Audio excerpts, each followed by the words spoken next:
Welcome to this quiet corner of the past. Before we begin our journey into the cold, rhythmic world of the Norsemen, I invite you to settle into your space, adjust your blankets, feel the weight of your body pressing into the mattress, and take a slow, deep breath. The world outside may be moving quickly, but here, the clocks have stopped. We are traveling back over 1,000 years to a landscape of frost, fjords, and flickering hearths. Tonight, we step away from the roaring legends of seafaring warriors and the thunder of gods. Instead, we look toward the quiet, often difficult reality of those who kept the Viking world breathing: the farmers, the laborers, and those held in the shadows of the social order. We will explore the mundane beauty of an Icelandic settlement, the silent mysteries of a buried ship, and the heavy, smoke-filled rituals of the elite. But we begin in the dim light of a coastal farm, where the air is thick with the scent of peat and the tireless work of survival. Imagine yourself waking in the absolute darkness of a Scandinavian winter. Long before the sun even considers touching the horizon, the air in the longhouse is heavy, cold, and still. You are not sleeping on a raised platform wrapped in soft furs. Instead, you are tucked into a corner near the entrance, where the draft from the heavy oak door seeps through the gaps. Your bed is a simple heap of straw and a coarse, woolen cloak that has long since lost its lanolin warmth. This is your reality as a thrall, the old Norse word for those who lived in unfree servitude. In the sagas, the thrall is often a footnote, a nameless figure carrying a heavy load in the background of a hero's tale. But for you, the hero's tale is a distant noise. Your world is defined by the immediate, sensory demands of the farm. As you rise, your joints feel the dampness of the earth. The longhouse is a tunnel of shadows, perhaps 100 feet long, held up by massive timber pillars. In the center, the long fire has burned down to a heap of glowing white ash. You are the first to stir because the fire is your responsibility. You move quietly, your bare feet are thin leather shoes treading on the packed dirt floor. You find the peat blocks heavy. Earth is smelling rectangles of dried bog and carefully arrange them to coax the heat back into the room. There is a specific rhythm to this. The gentle blowing on the embers, the way the smoke rises to the thatched roof, finding no chimney but instead seeping slowly through the straw in the smoke hole high above. The smell of the longhouse is an anchor to your day. It is a dense layering of aromas, the sharp tang of wood smoke, the musk of the cattle huddling in the byre at the far end of the house, the brine of drying fish, and the faint sour scent of fermented milk. To the Norse, the house was a living thing, and as a thrall, you are its heartbeat. By the time the master of the House of Ondiand, his family begin to stir, you have already been out to the byre. Imagine the transition from the smoky warmth of the house to the biting, crystalline air of the northern morning. The sky is deep indigo. Your breath hangs in the air like a ghost. In the byre, the cows are restless. Their warmth provides a natural heating system for the longhouse, but their needs are constant. You move among them in the dim light of a horned lantern, mucking out the stalls, pitchforking the heavy, wet bedding into the yard. It is rhythmic, repetitive work that strains the shoulders and quiets the mind. Breakfast is not a feast. It is a bowl of skyr, a thick, sour, yogurt-like curdand, perhaps a piece of hard, unleavened barley bread that requires slow, methodical chewing. As you eat, you are aware of the Rigstula, the ancient poem that explains the social order of the Norse world. It tells of the god, Hamadon, who traveled the world and fathered the 3 classes of men: the Jarls, the churls, free farmers, and the thralls. In the poem, the first thrall is described with rough skin, thick fingers, and a bent baka, physical manifestation of a life spent in service to the soil. You are taught that your place is foundational, as immutable as the mountains surrounding the fjord. The morning hours are dedicated to the preparation of food not for today, but for the months of winter ahead. You spend hours in the skima, or outbuilding, handling the harvest of the sea. Imagine the texture of the harfisker cod that has been split and hung on wooden racks to dry in the salt air until it is as tough as bark. Your task is to take a heavy wooden mallet and beat the dried fish, blow after steady blow, to soften the fibers so it can be eaten. The sound is a dull throb that echoes against the hills. Thud, thud, thud. Later, you might be sent to the shoreline to gather drift. In a land where timber is precious, The sea is a provider. You walk the rocky strand, your eyes searching for timber washed up from distant shores, or the valuable remains of a stranded whale. Every piece of wood is hauled back on your back, the rough bark pressing against your spine, the salt water stinging the small cuts on your hands. There is a strange, quiet dignity in the labor. In the Norse world, even a thrall had a degree of legal recognition. You are not a ghost. You are a vital part of the oikos. The household. You see the change of the seasons, not through a calendar, but through the texture of the tasks. The spring is the mud and the planting. The summer is the frantic scything of hay under a sun that never sets. The autumn is the slaughter and the salting. And the winter is the long, slow wait. As the sun sets, which it does early in these months, return to the longhouse. The evening is for indoor work. You sit on a low stool, away from the warmth of the fire, carding wool. The feeling of the raw fleece between your fingers is oily and thick. You pull the fibers apart, smoothing them, preparing them for the women of the house to spin. Around you, the family talks in low murmurs. They speak of lothings, of distant relatives, of the price of silver. You listen, but you do not speak. You are a silent observer of a world you support but do not own. When your muscles finally ache with a dull, heavy fatigue, you return to your corner of straw. The fire has dimmed again. The cattle and the byalows softly in their sleep. As you pull your cloak tight, the last thing you hear is the wind howling over the turf, roof a reminder of the vast, cold wilderness that lies just beyond the walls. You close your eyes, the repetitive rhythm of the day's labor finally pulling you down into a deep, dreamless rest. The transition from the established farms of Scandinavia to the raw, untouched landscapes of the North Atlantic was not a sudden explosion of conquest, but a slow, deliberate migration of families, livestock, and hope. As we leave the smoky interior of the longhouse, we follow the wake of the longships toward a horizon where the steam of volcanic vents meets the freezing sea. The edge of the known, the settlement of Iceland. Imagine the deck of a Nartha sturdy, broad-beamed merchant vessel of the Norse. Unlike the sleek longships used for raiding, this ship is a floating household. It is crowded, heavy, and low in the water. Beneath the floorboards, the bilge water sloshes with every roll of the gray Atlantic. On deck, you are surrounded by the sounds of survival. The nervous bleating of sheep, the lowing of a frightened cow, must, and the rhythmic creak of the massive woolen sail as it catches the biting wind.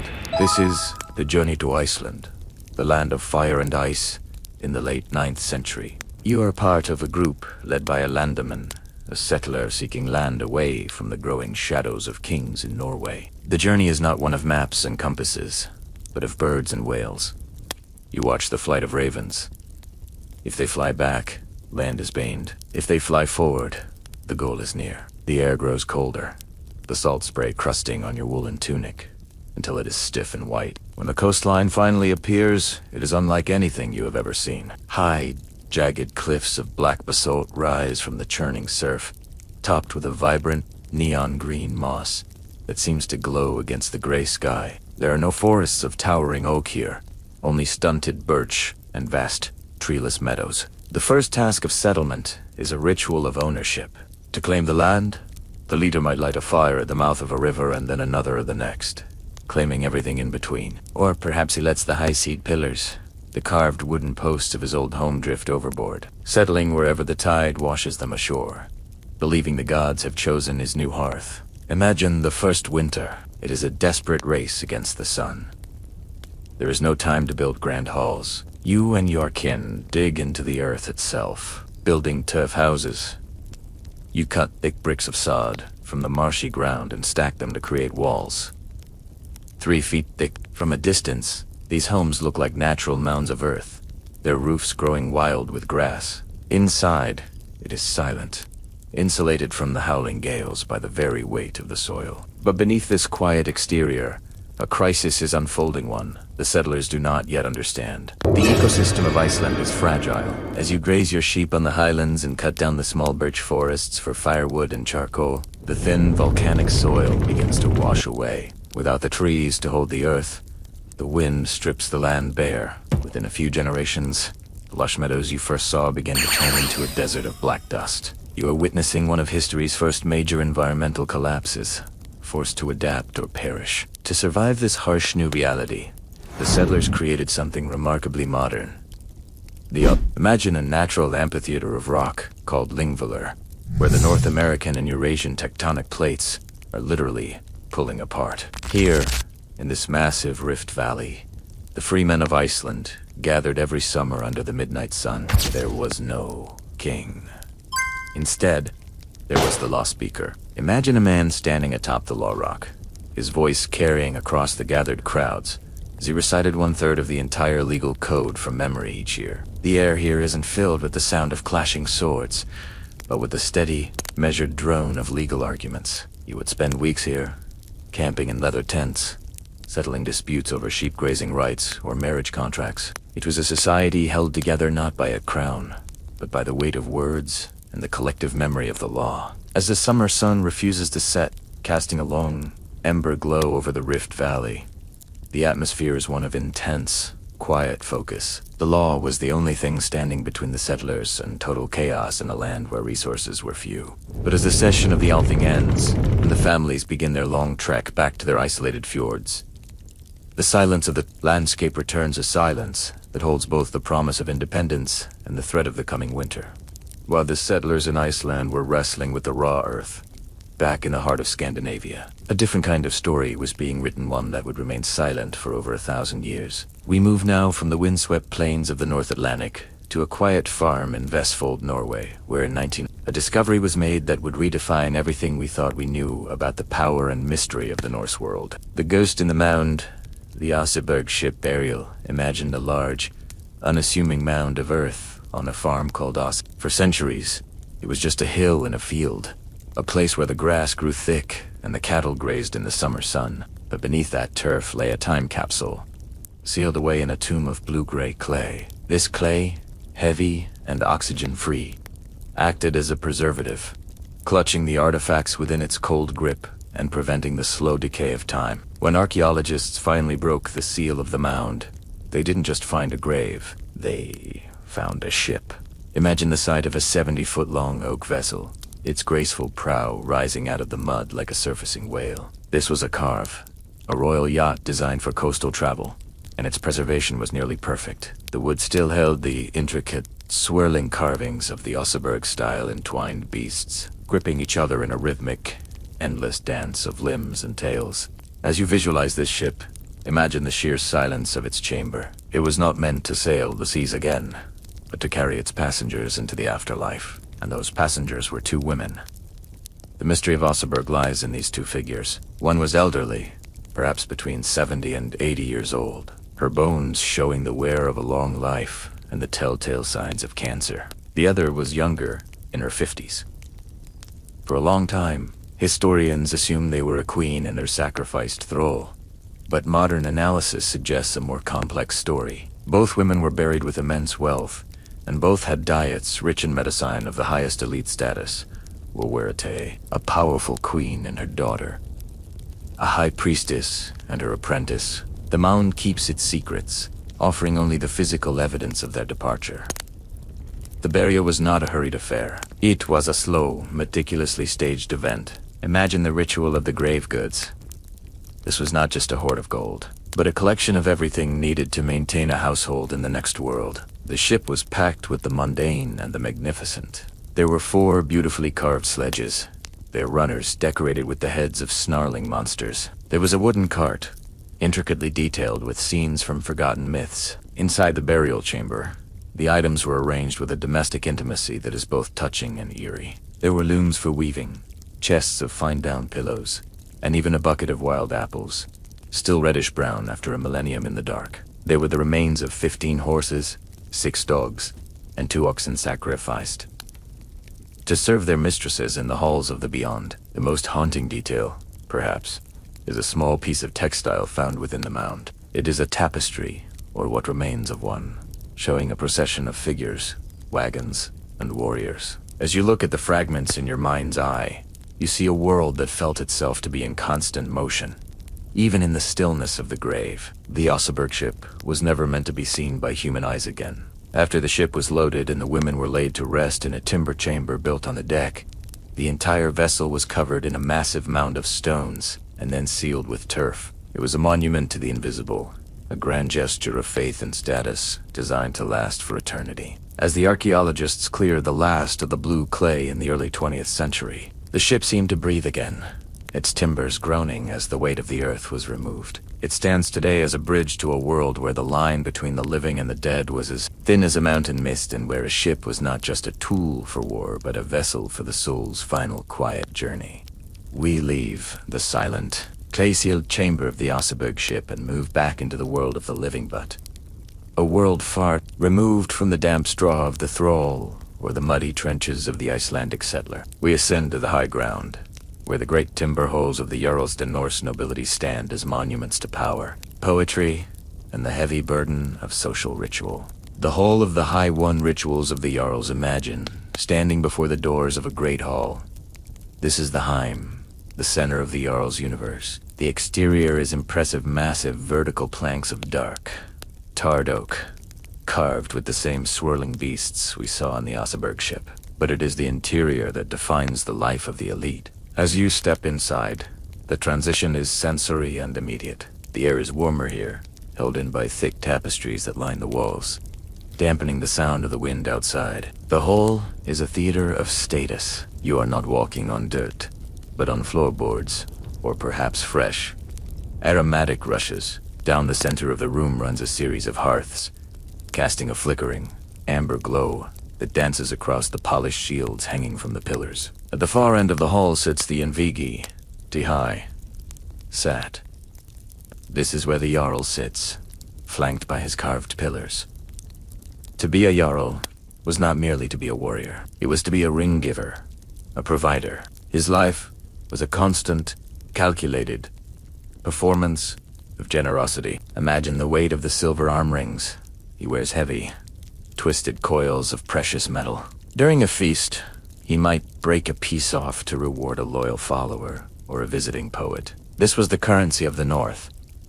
Loyalty bought with silver and maintained through the ritual of the feast. The feast itself was a slow, formal affair. Imagine the table laden not with the meager porridge of the thrall, but with roasted venison, wild boar, and the ale of the gods, honeyed mead, served in polished cattle, horns tipped with silver. But as you watch the guests, you notice a tension beneath the revelry. Every seat in the hall is a marker of rank. To sit closer to the Jarl is to have more power.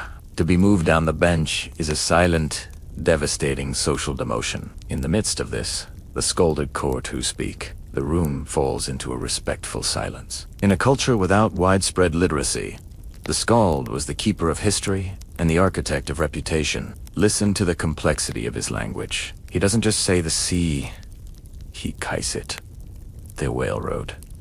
He doesn't say gold, he calls it Sif's hair or serpent's lair.